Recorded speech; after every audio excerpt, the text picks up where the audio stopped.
So when I was a young, naive human being, the first anime I ever watched was Inuyasha. And I loved that show, so naturally after over a decade had passed, I wanted to relive that nostalgia. And boy oh boy do I wish I hadn't. I was even warned off by friends and family, but no, I had to see for myself if it was really as bad as they said. And it was. It really was. Naturally, I felt the need to talk about it, so here I am, ready to destroy my childhood as well as yours. So first, let's talk about the titular character, Inuyasha himself. This guy has a ridiculous level of plot armor. I kid you not, this is more or less how unlocking the wind scar went for him. Hey Inuyasha, too bad you can't use the wind scar. If you could, then beating me wouldn't be a problem. What? Yeah, you know, the wind scar. That thing that nobody has even mentioned up until now. Oh yeah, cool, well I can use it now.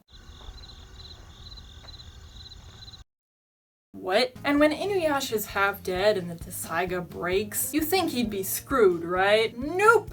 Cue spontaneous demon transformation. With the power of plot convenience, Inuyasha is pretty much a one-man army. One would wonder why he even needs allies. Especially when one of them is often too busy being a damsel in distress to contribute at all. Remember the beatdown with Jiromaru and Kageromaru? Dude comes right at her and she stands there screaming until Inuyasha and Koga come and bail her out of the situation. You had a clear shot.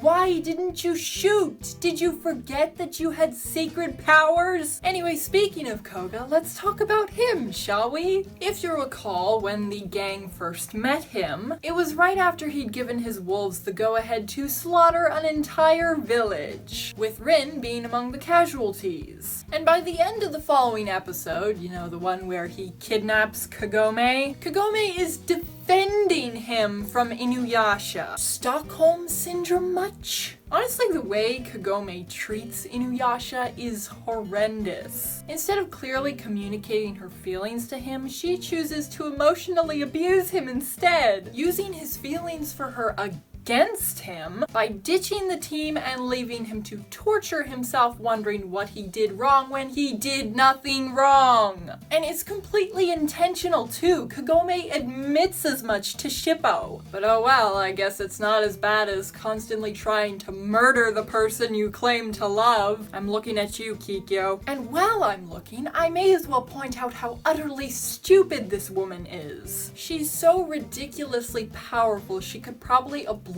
Naraku in her sleep if she so desired, but she somehow thinks it's a better idea to wait until he has the power of the restored Shikon Jewel so she can get rid of them both at the same time, yet fails to realize that at this point the tables will have turned and Naraku will be able to obliterate her in his sleep if he so desired, which he does! This is what happens when you put a soul inside a clay body and neglect to add a brain. Anyway, I only managed to get halfway through season 2 before deciding I just could not stomach the show any longer. So if there's anything to take away from this, it's that nostalgia is deceptive. Thank you so much for watching, I hope you enjoyed, and if you did, be sure to drop a like and leave your thoughts in the comments below. I'm your alibi and I will see